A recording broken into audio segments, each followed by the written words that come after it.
C17 berlutut dan minta maaf. Apa Anda pikir saya tidak mampu bayar?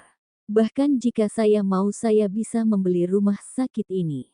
Tegas Maryam yang sudah keduluan kesal saat melihat kesombongan dan sifat angkuh dari Astuti. Mendengar ucapan Maryam, Astuti langsung naik pitam, apalagi ada orang yang berani membantah ucapannya. Kamu belum tahu siapa saya. Astuti malah semakin meninggikan suaranya saat mendengar suara lantang dari Maryam. Nyonya, panggil Kaston, yang sudah berusaha untuk masuk. Astuti ataupun Maryam menoleh ke arah Kaston. Siapa yang mengizinkan kamu masuk ke sini? Keluar. Titah Astuti, sembari menunjuk ke arah pintu. Nyonya, apa Anda baik-baik saja? Tanya Kaston, tanpa memperdulikan ucapan Astuti. Aku baik-baik saja, kita cari rumah sakit lain. Baiklah. Maryam dan Kaston hendak keluar, tapi Astuti kembali menghentikan langkah mereka. Tunggu, teriak Astuti. Setelah membuat keributan di sini, kalian ingin pergi begitu saja. Seharusnya ada pihak berwajib yang membawa kalian ke kantor polisi, kalian sudah berani berbuat keributan di sini. Tukas Astuti dengan sombong, memang Kaston tidak terlalu pandai dalam berbahasa Indonesia, namun, sebagiannya ada yang ia paham setelah sekian lama tinggal bersama dengan keluarga Alex. Nyonya, saya ingatkan Anda untuk menjaga ucapan Anda. Tegas Kaston, sembari menunjuk ke arah Astuti.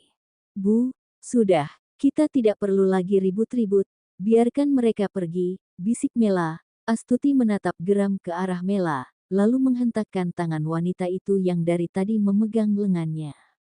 Maaf Bu, kami tidak tahu, ada keributan di sini, ucap security yang baru saja tiba di dalam ruangan. Dan di luar ruangan tersebut sudah banyak orang berkumpul untuk melihat apa yang terjadi di dalam. Bawa mereka berdua ke kantor polisi, karena sudah berani berbuat keributan di sini. Ketus Astuti sembari berkacak pinggang. Aku rasa Anda sudah melewati batas. Ujar Maryam kemudian, dua orang security tersebut ingin menyeret Maryam keluar dari ruangan itu, namun, Kaston segera mencegahnya. Don't touch that woman, teriak Kaston. Seluruh ruangan itu terkejut. Kaston berdiri di depan Maryam, menghalangi security tersebut untuk menyentuh Maryam. Sudah lebih dari 30 menit mereka berada di tempat itu. Begitu juga dengan Alex yang sedang berada di perusahaan Purna. Alex terlihat begitu cemas saat panggilannya tidak terhubung dengan Kaston, karena sejak tadi Alex ingin tahu keadaan sang istri.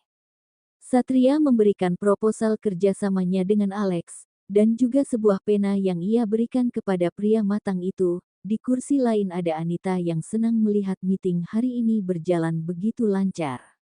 Earphone Bluetooth yang sejak tadi berdering belum juga terhubung, membuat Alex semakin geram. Satria dan beberapa staf yang lain sedang menunggu tanda tangan dari Alex, agar kedua perusahaan itu dapat bekerja sama. Bagaimana? Tanya Alex, begitu panggilan terhubung. Tuan, kami sedang di kantor polisi. Brak, Alex mengebrak meja, membuat seisi ruangan itu terkejut, bahkan Satria membulatkan matanya menatap Alex. Aku segera ke sana. Tanpa basa-basi lagi, Alex segera memutuskan panggilan itu. Ia tidak bertanya kenapa, dan bagaimana mereka bisa di sana, namun, saat mendengar pernyataan Kaston, membuat amarah Alex memuncak. Alex sudah berjanji kepada sang istri, tidak akan melibatkan dirinya dengan yang namanya polisi, apalagi trauma masa lalu, masih mengganggu pikiran Maryam, di mana ia dan anaknya terpisah akibat fitnah yang dilakukan oleh orang lain. Alex segera memeriksa GPS yang terpasang di ponsel Kaston. Tuan, apa yang terjadi? Tanya Satria, saat Alex sudah berdiri dari tempat duduknya. Saya punya urusan yang lebih penting. Alex segera pergi meninggalkan ruangan meeting. Satria berusaha mencegahnya, namun, Anita menghalau Satria, karena Anita tahu, Alex orang seperti apa. Pak, Anda tidak bisa mencegah atau memaksanya. Dia bukan orang sembarangan yang bisa kita paksa dan tunduk pada perintah kita. Ujar Anita. Rapat dibubar, seluruh staf yang bersangkutan dengan kerjasama itu segera memundurkan diri. Satria melonggarkan kancing jasnya, lalu berdiri sembari berkacak pinggang, dan memikirkan persoalan yang akan terjadi jika kontrak kerjasama itu batal. Tentu saja itu akan berpengaruh buruk pada Purna, karena Sander perusahaan terbesar yang belum mampu disaingi oleh siapapun. Hanya saja siapa yang beruntung bisa bekerja sama dengan Sander, kedepannya akan mudah untuk mendapatkan proyek apapun. Ceklek, pah, gumam Satria, saat melihat Adi yang masuk ke dalam ruangan meeting. Satria, kamu harus ke kantor polisi, mamamu menelpon, katanya ada masalah darurat, papa tidak bisa datang, karena ada janji dengan klien 10 menit lagi, pungkas Adi, sembari menatap jam di tangan. Apa lagi sih yang dilakukan mama? Ketus Satria yang kesal, aku akan pergi melihatnya. Anita, tolong kamu batalkan meeting sore dengan beberapa klien. Baik Pak. Satria segera pergi meninggalkan ruangan tersebut. Di depan lift tanpa sengaja, Satria bertemu dengan Azizah. Azizah, kamu sibuk? Tanya Satria saat melihat Azizah yang ingin pergi ke ruangannya. Tidak Mas. Sahut Azizah singkat tanpa melihat ke arah Satria. Ikut aku. Satria segera menarik tangan Azizah dan membawa masuk ke dalam lift. Tiba di dalam lift, keduanya hanya diam saja dengan kedua tangan yang masih berpegangan. Azizah ingin bertanya, tapi ia ragu. Azizah hanya bisa melihat tangannya yang terus digenggam oleh Satria. Maaf, ucap Satria, yang langsung melepaskan tangan Azizah, dan pintu lift pun terbuka. Di kantor polisi, Maryam dan Kaston ada di ruangan interogasi, sedangkan Astuti sebagai orang yang dikenal cukup berpengaruh di kota itu, berada di ruang tunggu yang dilengkapi dengan AC, berbeda dengan ruangan interogasi yang pengap dan kedap suara, hanya difasilitasi dengan kipas angin saja. Kami tidak membuat keributan, kenapa kami diinterogasi? Tanya Maryam. Diam, bentak polisi yang bertugas saat itu. Brak. Don't shout. Kaston mengebrak meja yang ada di depannya, membuat polisi itu tidak terima. Maryam mencoba menenangkan Kaston, karena ia tahu, Kaston bukanlah pria yang suka sabar dan akan diam saja saat ada orang lain yang merendahkannya. Kaston, tenang, kita tidak akan bisa pergi dari sini, kalau kamu terus melawan mereka. Bisik Maryam. Salah satu polisi yang terus saja memantau mereka bertiga, segera masuk ke dalam ruangan itu, dan mendekat ke arah meja Maryam dan Kaston. Katakan dengan sejujurnya, apa tujuan kalian membuat keributan di rumah sakit Purna? Kami tidak membuat keributan, kami hanya berobat. Kenapa kalian membela mereka, sedangkan di sini yang korban kami ini pasien tapi tidak dilayani dengan semestinya. Tukas Maryam. Kamu ingin kami melayani kalian yang bagaimana? Tanya seorang polisi yang sejak tadi berdiri di samping meja mereka, sambil menatap misum ke arah Maryam, dan bahkan berani mencoba menyentuh jari Maryam. Maryam yang mengetahui akan hal itu, segera menarik tangannya. Dua orang polisi itu tertawa terbahak. Kaston mengepalkan tangannya yang terborgol, Maryam juga menyembunyikan tangannya yang terborgol di bawah meja. Dua orang polisi itu tertawa terbahak. Kaston mengepalkan tangannya yang terborgol, Maryam juga menyembunyikan tangannya yang terborgol di bawah meja. Brak, pintu ruangan interogasi terbuka lebar, saat ditendang kuat oleh Alex. Semua orang yang berada di dalam ruangan itu menoleh ke arah Alex secara bersamaan. Tuan, Anda tidak diperbolehkan masuk. Salah satu polisi itu datang untuk menghalangi Alex. 1 tendangan tepat di bagian perut polisi tersebut, sehingga membuat pria berseragam polisi itu jatuh dan tersungkur ke lantai, di tangan yang memegang perut menahan rasa sakit. Tuan, satu lagi datang untuk menghadang Alex. Krak.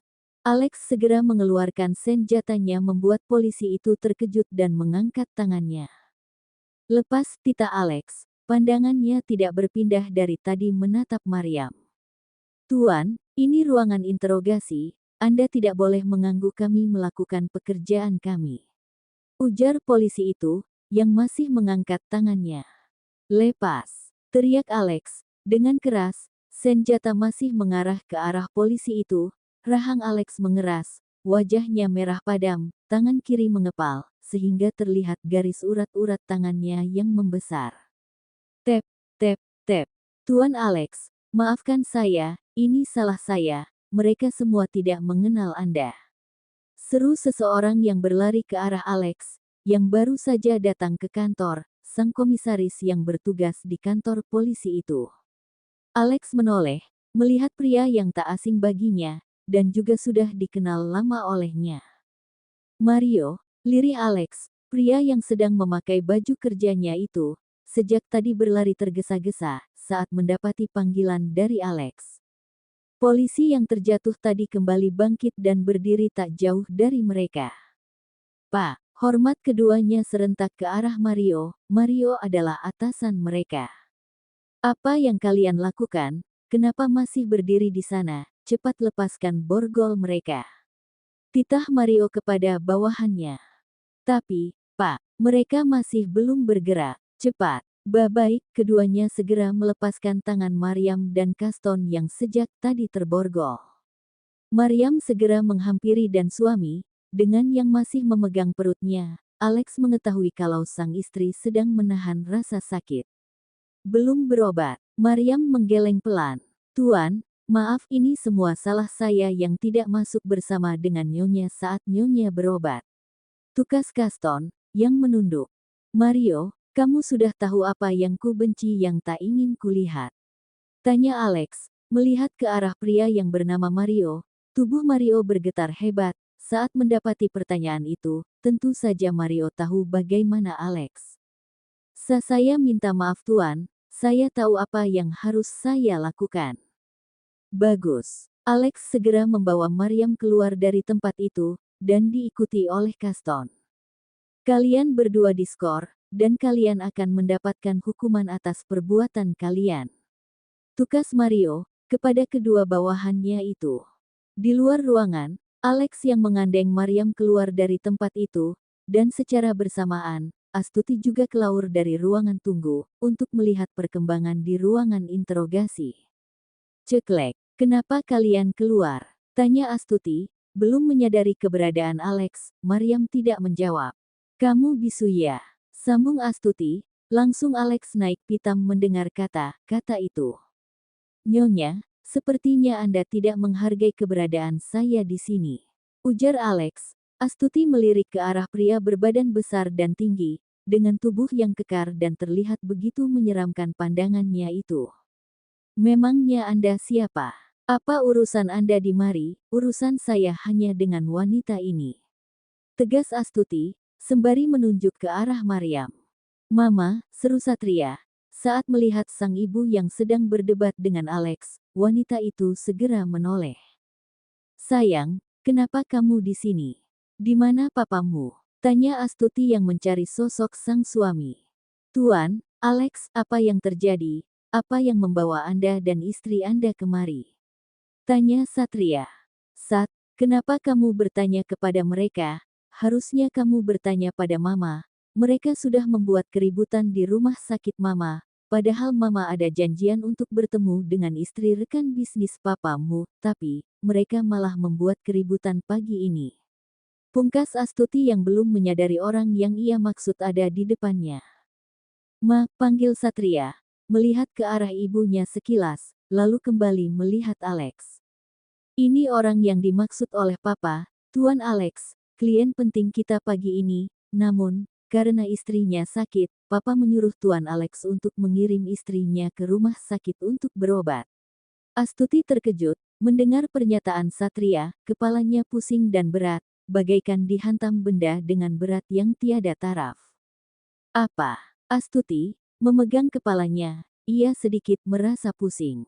Apa Anda sudah mengetahuinya sekarang? Ketus Kaston. Alex segera membawa Mariam bersamanya, namun, Satria berusaha mencegat mereka. Tuan, bagaimana dengan kerjasama kita? Alex menoleh, melihat ke arah Satria. Kamu masih berani bertanya, setelah apa yang dilakukan mamamu? Satria terdiam, Ia tidak berani menjawab lagi. Kaston, tutup rumah sakit Purna, tekan seluruh perusahaannya agar tidak ada satupun perusahaan yang mau bekerja sama dengan mereka. Titah Alex. Baik tuan, Kaston segera mengambil ponselnya. Tuan, jangan lakukan ini kepada saya, jangan tutup rumah sakit saya, kami mengaku salah, maafkan saya. Astuti memohon kepada Alex. Semua tergantung kepada istri saya. Tegas Alex, yang melewati tempat Astuti berdiri. Tuan, saya mohon, kita bisa menyelesaikan ini secara baik-baik, tolong jangan lakukan itu kepada kami, sambung Astuti lagi. Tuan, berikan kami satu kesempatan lagi, kami akan memperbaikinya. Satria berusaha untuk memohon kepada Alex, meskipun itu pertama kalinya ia memohon kepada orang lain. Awalnya saya tidak keberatan dihina dan dimaki, tapi setelah saya berakhir di tempat ini, saya berpikir saya tidak dapat membiarkan kesombongan Anda terus merajalela. Tukas Maryam, menatap nyalang ke arah Astuti yang 1 jam sebelumnya, berdiri kokoh untuk menghina Maryam, kini tidak mampu menatap netra Maryam, bahkan lututnya mulai terasa lemas dan kakinya sudah gemetar, serta jari jemari terasa dingin. Nyonya, saya tahu, saya salah, tapi tolong maafkan saya, hidup kami bergantung pada perusahaan dan rumah sakit, jangan lakukan itu kepada kami. Minggir. Kaston mendorong Astuti yang mencoba menghalangi jalan Alex dan Maryam. Satria segera menoleh sang ibu yang hendak jatuh. Tuan, apa yang harus saya lakukan agar Anda memaafkan kami? Tanya Satria. Alex melirik sang istri, ia tahu Maryam tidak akan tega berbuat demikian kepada orang lain. Berlutut, dan minta maaf kepada istri saya.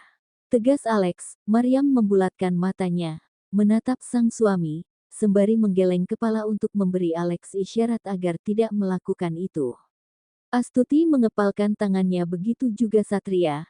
Astuti tidak ingin melakukan hal yang memalukan itu, namun, perusahaan dan rumah sakit sangat berarti untuk mereka.